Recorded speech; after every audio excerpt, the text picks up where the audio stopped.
Welcome to CityCast Denver. I'm Paul Karolyi, and you are listening to Mayoral Madness, our effort to get to know all 17 candidates who want to be Denver's next mayor. Today, I'm speaking with Ean Thomas Tafoya. Ian, welcome back to the show. Thanks for having me. I didn't know that was the title of the show. Yeah. Sorry if you have to do that takeover again, but that cracked me up. No, of course. Actually, I should ask you, as we get started here, I've seen you style your name as Ean Tafoya and Ean Thomas Tafoya. Do you have a preference? Yeah, I go by Ean Thomas Tafoya. My mom, truthfully, into numerology and vibrations, as she says it. So she's always told me go by my full name when I have the chance. Oh, yeah? So, I'll answer to all. Okay. But in writing, definitely Ean Thomas Tafoya. Are you into that kind of stuff, astrology? You can't not be if you're raised with a mother like mine. Right. Well, let's get into it. You've been on the campaign trail for a little bit now, taking you all over the city. Is there anywhere you found that's new or new to you that you love? Well, I went to this little coffee shop that's behind the Best Buy on Colorado Boulevard, 925. We had a campaign coffee meet and greet there, and I had no idea there was one there, and it was really nice. Someone from the Mountain Parks Trust happened to be walking through for a meeting in that building, and so it felt like worlds colliding. I live over there. What's it called? Yeah, I don't even remember the name of it. Okay. I'm going to be honest. Okay. Don't put me on the spot like that. Hey, we'll see. We're going places here. I'll look it up on a map right now and I'll tell you. No, that's okay. So let's get into some issues. I want to talk to you about something that's been in the news lately. Xcel energy bills through the roof. Some people are reporting double what they're used to. Xcel Energy at the same time reported $1.7 billion in profits in 2022. If you were mayor right now, what would be your message to people? What would you do about this? Well, I've been an advocate, trying to get Xcel Energy to be more equitable and fair to energy payers across the state of Colorado through my day job, which I've been on here to talk on the radio before about.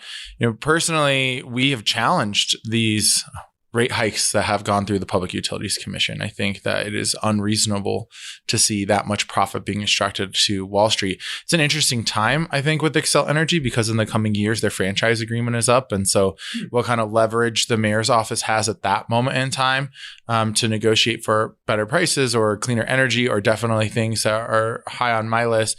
We also have to be making investments and pushing from a state level and definitely at the Public Utilities Commission. I personally was disappointed at first with the city and county of Denver wanting to keep the coal facility open until 2070 in Pueblo. It's environmental injustice. And also it's a lemon that is resulting in us paying higher rates. And so we actually led a campaign of 100 days of action on Xcel Energy, legitimately protesting in front of their building downtown through COVID and working with the city of Boulder and the county of Boulder and the city and county of Denver to change their positions and to advocate with the people for the closure of this and the bringing on of new renewables. There's another side of this too, which is the weatherization side of programming. We have the Energize Denver programs. Those are for businesses, of course. The weatherization, I'm not sure I understand. Weatherization is you replace your windows, you dial in your systems so you're using less energy. It's a way for us to get at the problem on one end. So on one end, we're paying high rates because we're still dependent so much on natural gas and the volatile markets of natural gas. And on the other is how much you're using. Interesting. Let's move on. One big issue that's going to be on the ballot alongside the mayor's race in April is the Park Hill Golf Course. It's been very controversial. Denver voters are going to be responsible for deciding the future of the site. The developers have proposed this big mix of housing and parkland. Where do you stand on the Park Hill? I'm a no on 2-0. I work in conservation easements. I'm Native American. I believe in protecting open space there's an intrinsic value to it. And it also hasn't gone to a court. And I sit on Historic Denver's board, right? So we started talking about the impacts to conservation easements in general. What I will say is I've been tracking this issue for many years. I can remember putting on forums. At the same time, we were talking about the Olympics coming back to Denver. We were doing them with inter-neighborhood cooperation, and I've been a zoning and planning chair there for many, many years. And what I would say is I hear the concerns of the community at large that they want food access, they want housing. But if you look, and I went down to city council and testified on this, look at the zoning closer to the TOD. It's industrial mix 3, industrial light in the old code. There certainly is a place for us to add more density. And if we were to actually maximize the density in the parcels that are available around this space, I think that the acres per resident in that community would really like to see a larger park. Do you think the residents want a larger park? And you mentioned TOD, that's transit-oriented development. Correct. So you're saying you'd be for more density closer to the transit stops Yeah, and if you look but you do oppose the current plan. Yeah, I don't want to see this conservation easement be overturned. I think that there's a solution that can value the open space that we paid for 2 generations ago, but still help solve some of the issues that people are asking for in the community, which is housing, of course, and food access. From the very beginning, I remember people coming in and saying, why can't we have a farm here? Why can't we have a tree farm here? So we'd be improving public health for people all across the city and county of Denver. But yeah, what I'm saying is if you look at Blueprint Denver, and for the listeners who don't know what that is, Blueprint Denver was the 20-year master plan for transportation and zoning. I sat on that task force. In that area of change, it is around this TOD, the transit-oriented development, closest to the stop. It's in this other land that is directly adjacent to this property. And so I don't buy the 4th largest park in Denver. We could have the 2nd largest and solve a lot of the other problems at the same time. So are you worried at all if people say no to this plan that the developers would just like throw their hands up and leave? Like, and then once they do, who would take over? Like, how would you actually make that better version happen? Well, you know, the 2A for parks, which is a parks tax that we passed years ago, had an opportunity to campaign on that one too. There's revenue sitting where we might be able to buy that property. The other thing is these other parcels need to be upzoned. Like I was telling you, they're still sitting in low density upzoning. We can go to that and we can find developers who want to develop that, whether it's these developers or another set. They're all looking for financial tools like metropolitan districts. They didn't have the financing to do this without it. So we can offer similar financial tools to other developers or the same developer to do these kinds of projects in the same community and add the same level of density that they're asking for. I know you as someone who's been very active and engaged on environmental issues. And I mean, we talked a little bit off mic about the Waste No More campaign you spearheaded last year. Denver voters said yes to requiring private businesses to offer recycling and composting. This is a big project for you. So I don't know, I'm just guessing, but I bet you've got a list of projects to make Denver a more environmental city. What would you do? I want to hear some of these ideas. Like day one, what are changes that are going to make this city greener? Well, I think one of the first things that we need to do is be a leader regionally and a leader in the state. And like I said, I was fighting with the city and county of Denver at the Public Utilities Commission. We fight with them sometimes at the Air Quality Control Commission. I want to dedicate our resources to be advocates in those spaces to drive the best policy change possible. I also have had the opportunity, and again, through my day job, to go to the White House, to be a surrogate, to talk about what kind of money in this Build Back Better agenda can come forward. We need to have a vision of that. Day one, and I've had this conversation with Grace Rink, who's now the head of climate action and sustainability and resiliency, is we have a report that says we need to spend $200 million a year if we want to offset the worst outcomes and do our part in climate action. Well, where are we at? Let's take a tone of where we're at. You know, we outperformed in the sales tax that I also was a part of years ago. And so where are we at on our spending? Where do we need to make it up? That's really important. People want to see the electric school bus or school bike, electric school buses. I want to see electric school buses with DPS. I want to see the electric bikes program expanded. Clearly, people definitely want that. I'm interested in how Denver can invest in RTD and open up these bus rapid transits. I was finally happy after 10 years, we saw $17 million go to the Colfax Bus Rapid Transit professional service contract just 2 weeks ago. And public transit to Red Rocks and the mountain parks is something I've been really about. I think a lot of reason people have cars here, especially when they move here, right? I'm going to climb all the 14ers. I'm going to be in this outdoor space. Well, if we can add 10,000 acres of open space access by transit, I think that's going to make a big difference on car loads and trips as well. Well, we're talking about transit a little bit already. I have a question here from a listener that touches on this same topic. Elisa M. writes, as a lifelong public transit rider, I'd like to ask them, the mayoral candidates, she's saying, what RTD line they utilize, if any. I want to know what actual experience candidates have with utilizing the systems they're designing. Then hopefully your team of transit nerds can follow up with a more policy-driven question on what they think a Denver mayor can do to push RTD forward. So I guess that's my job. But what transit line do you use? Well, I had the 30L that went to my house, but they did away with the 30L. So now it's just the 30 that goes here into downtown. I ride the 76. I ride the West Line. I live in Southwest Denver now. Definitely huge supporter of the 15 and the 0 when I'm down in the city. And I grew up transit dependent. So I used to ride the bus, the number 1 to downtown Denver. I would take either the 20 or the 32 to my first job at the Museum of Nature and Science. And for, transit nerds out there, and I campaigned on this in the beginning, we need to restore dignity to the bus. There's no access to public restrooms. There's no access to water. You can't really find a bench anymore or a shelter. I have a vision for those. And actually, I don't know if you've ever interviewed James Warren, but he's a big supporter of mine. And we've been out building benches and just putting them out. So we're already doing the work that we'd like the city to do.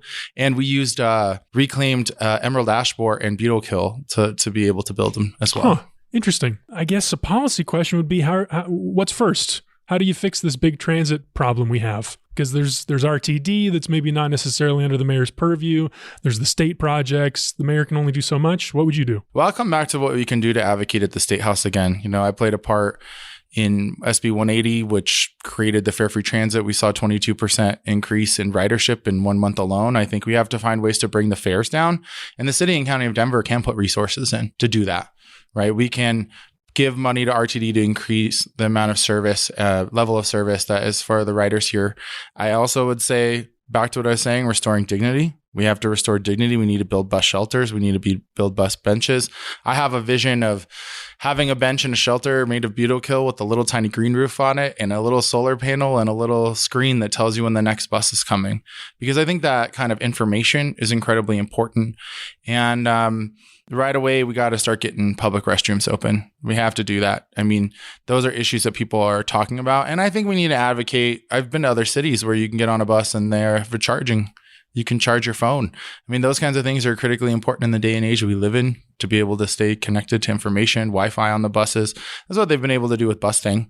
And I do think that Denver has a responsibility to advocate for the strongest statewide transit network possible, because we're at the hub. And whenever at the hub, you have the most to gain. Yeah, and so that obviously brings up Governor Jared Polis, who will be a colleague of whoever the mayor of Denver is, and he's got his own opinions about how transit should work. He's opposed funding for RTD. How do you expect you'd navigate the relationship with the governor around transit issues? Do you have much of a relationship with him? I do have a relationship. We've gone back and forth with each other over the years, without a doubt, to pass the Environmental Justice Act. I was just at the Capitol a couple of days ago working with the staff, having conversations about land use and transportation. I think he's definitely committed and understands that public transit is incredibly important for climate action, and it's important for equity. We've had great conversations about, for example, let's say you live in Denver, but you have a relative who's in Canyon City. And we know that family cohesion is incredibly important. Can we figure out how bus staying can be more accessible for people to be able to travel and keep continuity with their families, So I think that what I've learned with Governor Polis is that even if you reach a stopping point, it doesn't mean their door's not open to still talk. And I think it's going to be really important for us all to be communicating with each other, solve these problems.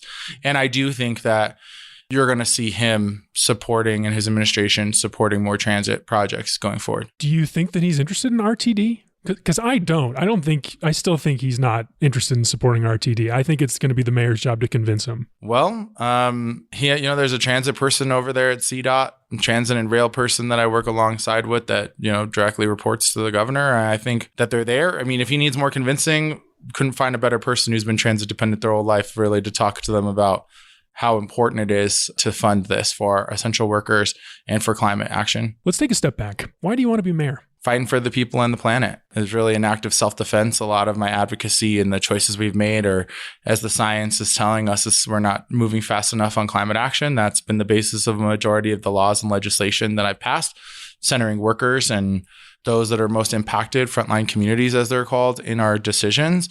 There are really two big ideas that pushed me over the top. And that was headwaters protectors, which I've been on here talking about, which is sweeps aren't working. I offered a plan to bring festival workers and entertainment industry together to help safely camp and bring stability during the pandemic when they were unemployed. Got all the way to the chief of staff of the mayor, and then it died. I took it to the Denver Regional Council of Governments, had great conversations, and continued to advocate and work with regional partners. And so that showed me we need regional leadership. And then the other really that pushed me there was, second day of the George Floyd protests when the violence really started to begin. And day one, I sent a letter with a lot of other people saying, you need to track that ammunition, that non-lethal ammunition. We need to be understanding who's shooting off a majority of that. That's a red flag for people who are trigger happy and maybe causing problems in our community. And also, we gathered up, I think 500-600 people came down the third day. And we picked up the pieces and we said, yes, Black Lives Matter. Also, this story is linked to the destruction and genocide of Native peoples. We've worked to educate people and get the statues down and into the museums. And that day, Mayor Hancock came out and talked about us in his press release. And I said, okay. And it brought us to, I think, a better place than just the violence that I was seeing and the destruction of our city. Yes, Black Lives Matter, but destroying our most prized civic center park and so much more is not something that I'm about. We need to come to a place where we can bring people together and pick up the pieces. And so I would say that those are the two things that really pushed me over the top, right?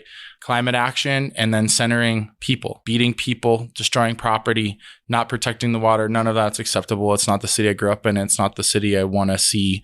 And I hope that 7 generations from now, people will look back and say, I was a good ancestor. That's how I was raised. All right. The flip side of that question, why would you be a good mayor? I think that I'd be a good mayor because I have a track record of bringing people together. And again, this comes back to the values I was raised with, calling in all 4 directions. If you're familiar with the medicine wheel, red, black, white, yellow, red, elders, youth, you have to call in all 4 directions. I've shown most recently with the Environmental Justice Action Task Force, where I led an effort with the natural gas industry and so many other opposing points of view, together with environmental leaders in the government, to reform more than a dozen state agencies. And that is working its way through the legislature and reform through the Public Utilities Commission and so much more. I hope that people see that I'm a person who doesn't just complain, that I roll up my sleeves and I'll go do the work, whether that's picking up trash or collecting signatures, that they see what we've been able to do together. And I hope they can imagine what it would be like if we did it every day, if there weren't these hurdles in place. I want to ask you another question from a listener. This one comes from somebody who identifies as the boys. The Boys writes, quote, every week, the city council hears from residents in the general public comment session, and the vast majority of complaints are about things that come under the mayor that the council has no power over.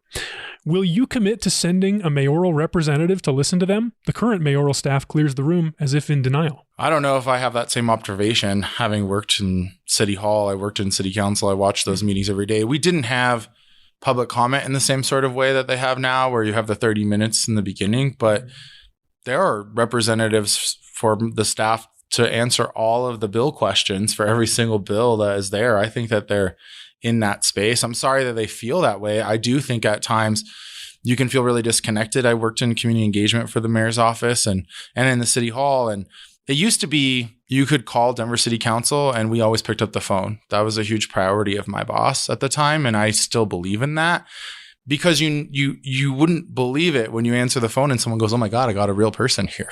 Mm-hmm. And they're like, I wasn't expecting this. I was expecting to leave like a mean email or a long voicemail. And I do think that they need to be more responsive. I'm sorry, that is the boys. Is that right? Mm-hmm, the boys. That they feel that way, that those people are inaccessible. What I tell you is my track record through community engagement in all facets of the work I do, from festival works like the Underground Music Showcase, where I'm the community director, to the work I do now, traveling across the state. I mean, most recently, I got a statewide outreach award from Recycle Colorado for my work. And so I would say if your fear is that you will not be heard, that will not be true in my administration. So we got a batch of questions that we just sort of pick a couple for each candidate. And this week, one of the questions we're asking is, there are a lot of concerns out there right now about how, quote unquote, safe or unsafe Denver is.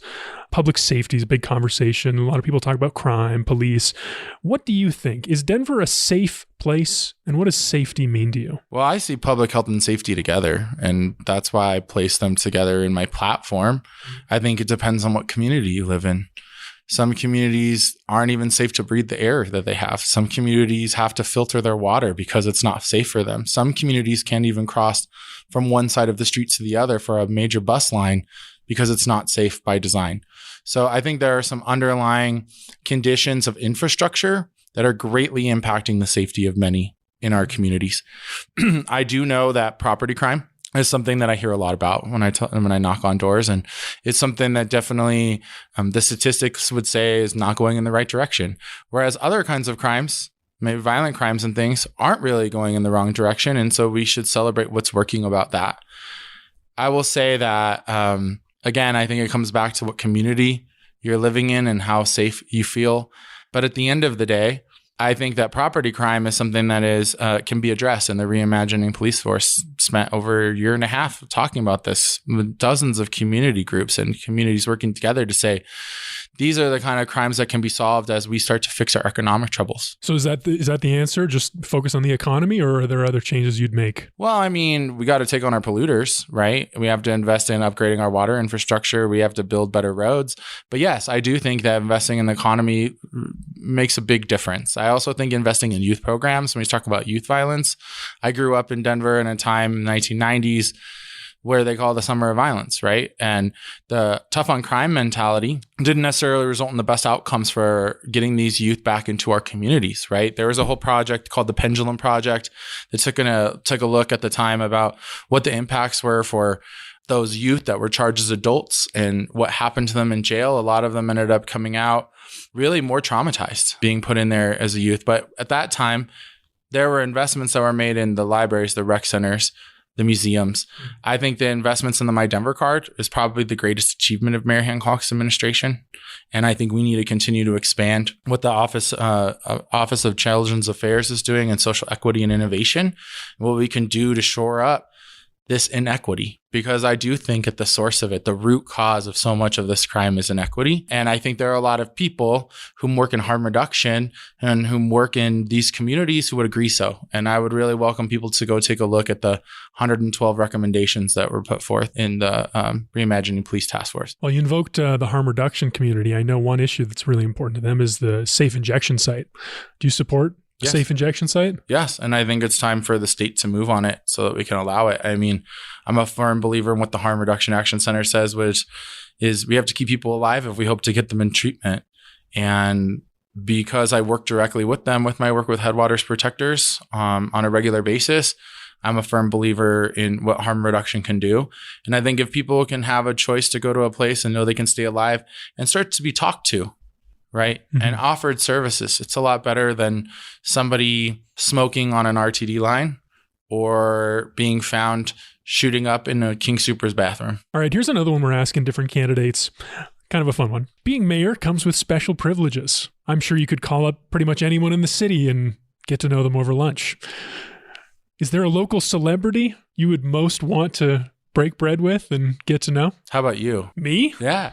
You're a local celebrity. No, I don't know. Go to lunch? Yeah, we could go to lunch. You and I could go to lunch. That's a really good question. I maybe like a basketball player, like Jokic. That could be cool. Mm-hmm. Yeah, maybe that. I will go there because I would say almost anybody else. Like, let's talk politicians or people in the music industry. I've definitely had the ability to like interact with them. I would say people from the sports world is something that I don't really tap into with or haven't with my network. I like it.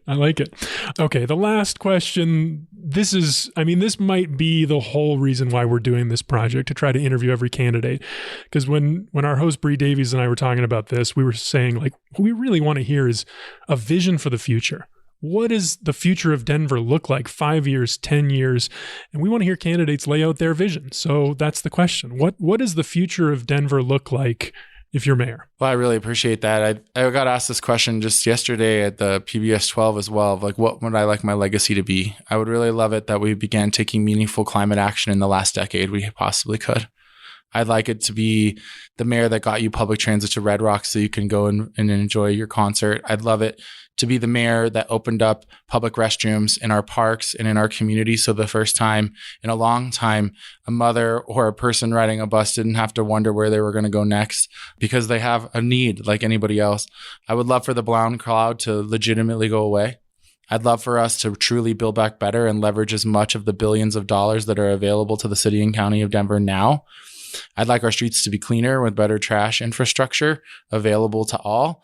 It wasn't like this when I was younger. there wasn't so much litter, and we have to center protecting the water. And then lastly, I would love to be the mayor that, even if I only serve 4 years, brought some level of stability to the unhoused on the streets so that they could begin getting the continuity of care that the professionals tell us is the crucial and key part of returning to society. And when people have no ability to store their belongings in a certain place, when you lose your property, when you can't be connected to by the social workers for jobs, it's so important. And so, I guess in closing, I would say I would love for my legacy to be that we made meaningful progress on some of the biggest challenges that are facing Denver, and that we didn't do it alone, that the problems that face our region, our greatest problems, our transportation, our water, our housing, they don't stop at a line that we drew on a map, and neither will I.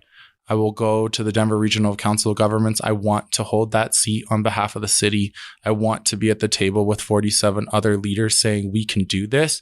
There's a level of optimism that I have for what our city can do. And I know that it can happen quickly, because we just saw a few days ago or a few weeks ago, when it was a cold spell, that the people were able to come off the streets and seek the resources they needed. We know during the pandemic that the air cleared and the birds were singing. It's possible. And so I want people to see a future that isn't so riddled with rhetoric and violence and frustration and us versus them, but really believe that together we rise. Where can listeners learn more about you? Well, you can give me a Google, or you can go to tafoyafordenver.com. I also have a website, Ean Tafoya. You can learn more about me as an artist and some of my past work that I've done. Have a YouTube channel if you'd like to see our speeches, or if you'd like to watch a previous debate. I think it's really important for you to see us talking with other leaders. The best thing you can do too is go on that website, sign up, find out where we are, come to an event. We've literally had a coffee hour and social hours in every district twice. We're coming back around for a third time. And so we are open and available to you. And if that won't work, then reach out to our campaign. We'll see what we can do to have a one-on-one. Maybe we can have lunch. Ean Thomas Tafoya, thanks so much. Thanks, Mom. We hope you enjoyed this episode of Mayoral Madness, what we hope is a 17-part interview series with all the candidates on the ballot to be Denver's next mayor. We're planning to publish these episodes each weekend leading up to Election Day on April 4th, and we'll be providing more news and analysis during the week. Subscribe to CityCast Denver and learn more about Mayoral Madness at denver.citycast.fm. We'll be back soon with even more mayoral candidates who want to lead the city.